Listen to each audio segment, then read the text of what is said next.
going on, guys? Welcome back to another video. My name is Jaden. I am the owner and co-founder here at Featured Creatures. Today we're going to be doing a live unboxing. Not a live unboxing, but an unboxing of 40,000 mealworms, as well as 20,000 dubias, and down here is going to be 5,000 superworms. We got a lot to do today, so let's get right into the video. Alright guys, so in here we have our 40,000 mealworms, so we're going to go ahead and cut them open with our scissors. We have 20,000 in each box, I believe. And this is just part of the expansion that I told you guys we're going to be doing with our feeder department. So I'm going to be making a lot more videos on breeding the mealworms, especially at the scale that we're looking to do it at, as well as superworms and dubias. That's why we bought the 20,000 dubias, the 40,000 mealworms, as well as the supers. In each one of these bags is going to be 20,000 mealworms, or 10,000 mealworms. We have 4 bags of them. And then we're going to do, since each 20,000 is going to be going in each tub, just like how we have the other one, we're going to be putting these guys right now inside this bin, and then we'll put them in the tub. Andrea is downstairs right now. I'm getting a lot of the, what is that? Getting the wheat bran ready. So the way that we do the wheat bran is we like to heat it. We are going to be changing that because we just got a deep freezer for the business. So we're expanding out. So if you put the wheat bran in the deep freezer for at least 48 hours or so, then it will kill all of the potential eggs for the grain mites that would be in there. So that's just a guaranteed way. If you want to do it for 24 hours, you're happy to risk that for yourself. The way that we want to do it, we want to make sure that everything is safe, sanitized, and sterile, as well as no other pests in there like the mites.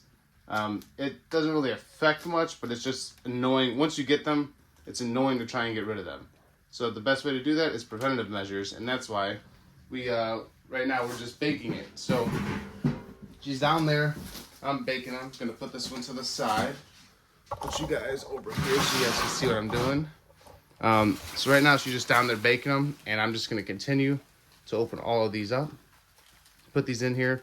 Now, if you guys are wondering, no, big breeders are not sorting these out by counting all 40,000 or so. It's not happening. It's not realistic. The way that you would really do it is when you know that certain mealworms are at a certain size, you would do it by weight. So obviously you wouldn't weigh out 40,000 mealworms from the time that they just hatched out of the egg.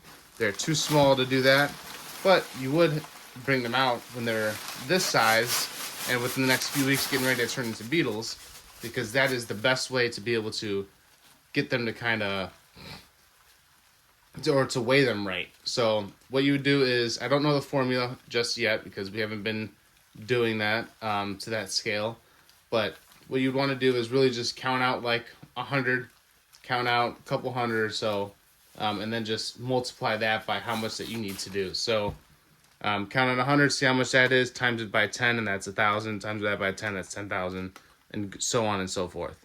And then you can get the weight for the average weight for all of them. Then, if you want, what I do, when I do with like dubias, when we used to breed those a lot more than we do now, we're getting back into that, but what I used to do for them is I always added like an extra 10%, 5 to 10% on top of what they ordered, especially if I'm shipping it out. If I'm shipping it out, then it just guarantees that if any were to die throughout the shipping process, they definitely have their 10,000 that they ordered. But if nothing died, then hey, they have an extra 5, 10%. It doesn't really harm me at all, and it always makes sure that my customers are happy. Same thing in here. I guarantee you they most likely threw in a few extras just to make sure that everything got here arrived safely. Package came in earlier today for these, and then the dubias we actually got shipped out to the local post office. Now we could have done that with these, but the weather was good outside when we ordered them. We ordered the dubias last week. If you guys want, you guys can go to Top Flight Dubia until ours are ready and be able to buy from them. They have good prices on their dubias, but we do it through here. We do it through USPS, and since they ship out on Tuesdays, they we ordered it like Tuesday night. So they didn't ship it out until just today. So when we ordered it last week, it was a little too cold to have them be shipped to our house. So that's why we got them shipped to the facility itself. I picked them up, and then now we're here doing this. So we have all 40,000. Sorry guys, I'm still recovering a little bit from being sick. But all 40,000 that we're unboxing. This just gives them like spaces within the within everything to be able to hide. So then you don't have too much flailing around everywhere, just packed or just on top of each other, killing each other. The thing with mealworms or superworms or any bug is when you have a lot of them, it doesn't always necessarily go the best. And the thing that I mean about that is if you have too much moving around, then there's a lot of humidity and heat to where you can kind of bake some of the mealworms under the rest of the mealworms. And that's the reason why we have only like a 20,000 limit for each tub. There's no reason to do more than that. You can just put more wheat bran, but at the same time, there's no real reason to. Especially when the sorting process comes, have fun counting out more than 20,000 within one bin. Because you're going to have to separate the pupa and do all that too, away from the beetles. Once they start pupating, sorry guys, once they start pupating, you're definitely going to want to separate them from the beetles. Separate them from the rest of the larvae because the beetles can be cannibalistic. You guys see like mealworm videos of them eating a lot, especially when it comes to like proteins, like you'll throw a chicken drum in there and stuff like that. They'll eat a lot. Because of all that heat that they produce, they'll kill each other. So you don't want that. So have fun. I would just say leave 20,000 within a bin, especially the tubs that you guys will see in this video. Anything more than that, you're risking it for no reason. Anything less than that, then it really just depends on the size colony that you want to breed out. Here for us, we plan on breeding so many of our own mealworms that we don't have to buy from anyone else ever again. But I will say, the company we got these mealworms from, as well as the superworms and the different company that we got the dubias from, they've been great. They have good prices on there. Now, we do a lot of shows that we vend at here in the Wisconsin and Illinois area. So that's why we decided to really focus on breeding our own mealworms and hornworms, mealworms, superworms, and stuff like that. We do have a hornworm project going on, as well as silkworms, because we want to make sure that we can provide the best quality feeders for almost all walks of life. Now, this is taking me a minute, but you guys can see we have a bunch of mealworms right there. A few things that we could do with these is we can freeze dry them. That's one way that some people like to do it. Because they'll feed them to their crickets and stuff like that. Not their crickets, they'll feed it to their chickens. And the chickens will eat some of the mealworms. You can go to Menards and find those bags, and people love them. I used to feed them to my chickens, or my neighbor's chickens, when I had too many. When I used to breed them. And then I got out of breeding them, and then now I'm back into it. But I'm back into it as a serious breeder versus last time. I was just able to get a colony for a real good breeding colony for pretty cheap, and I didn't know what I was doing or getting into. But definitely, if I would have gone back into what I had back then, what I bought, I would have so much more now. I wouldn't even have to buy from anyone. I'd probably be producing like 1 million a month in just eggs. So that's why we're doing it now. But I will skip to the next part of this video because this is going to take me a while, so you guys enjoy. Alright guys, so now you can see this is all the mealworms after I took all of them out.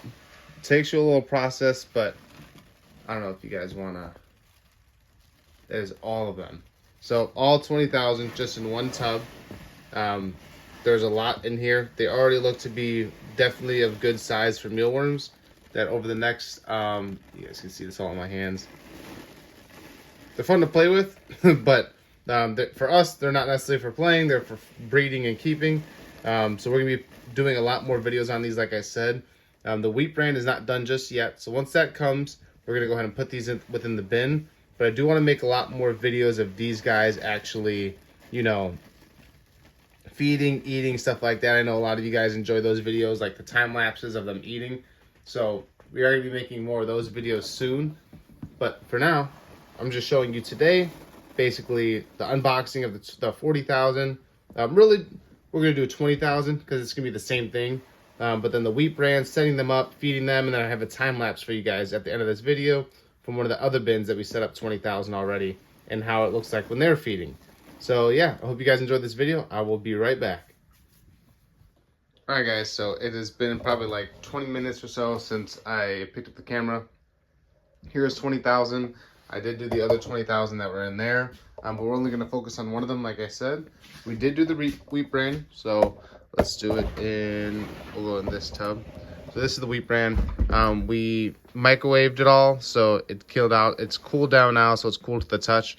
We microwaved it all, and that's where the mealworms are going to be going and living until they start pupating. I might have to change it out one time, maybe, but for the most part, this should be their one and only bin that they need, and they don't climb the smooth sides at all. But you know, for them not to climb it, I also have to keep it clean. So for now, we're gonna go and just dump the 20,000 in there, and then we're not gonna feed them right this second. I will show you the time lapse. I will show you like a few different things, or tell you a few different ways to feed them, or a few different items to feed them. But for the most part, I'll show you the time lapse at the end of the video of what it looks like when we do feed them. But here, before I even do that, I'll show you. You guys saw our last video up here, and this one is where our other superworms are. And you can see in here, I'm not as clean, a lot of sheds from them being in here. I'm getting ready to pupate, so you have to like go through this, organize that, but you guys can see all the ones that are moving right there. And there's still potatoes underneath that they're hiding, that they have dug into. So, I mean, we're going to leave them in here. You guys can see how much they took out of just that one. But, I mean, they're all going to eat pretty much just like this. I leave them in there for a day. And then tonight I will be taking them out, just so they don't mold or anything like that. But they definitely love to eat them as the time goes on. But burying them seems to be what works for them the most. They love when they're buried, and they can just crawl on it, climb in it, and eat it from there. But there's more right here and right here. But you'll see exactly where I placed them in the video. But yeah, let's go ahead and go back to this. We grab the bin and dump the rest of them in there. So this is 20,000. Go ahead and pull it out just a little bit more. But this is 20,000 mealworms going in their bin.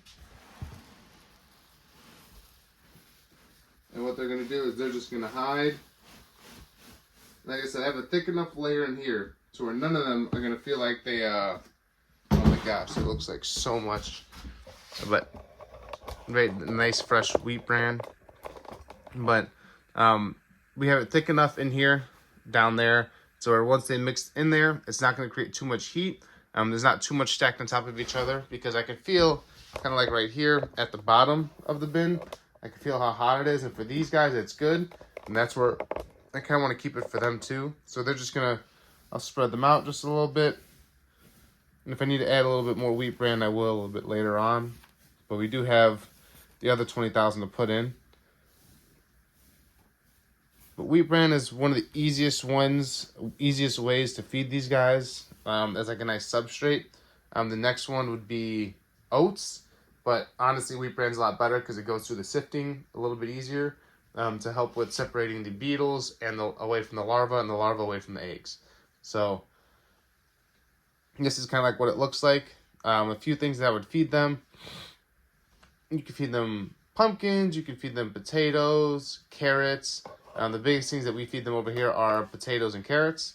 But you can feed them a few other things as well as squash. So yeah, there goes that bin.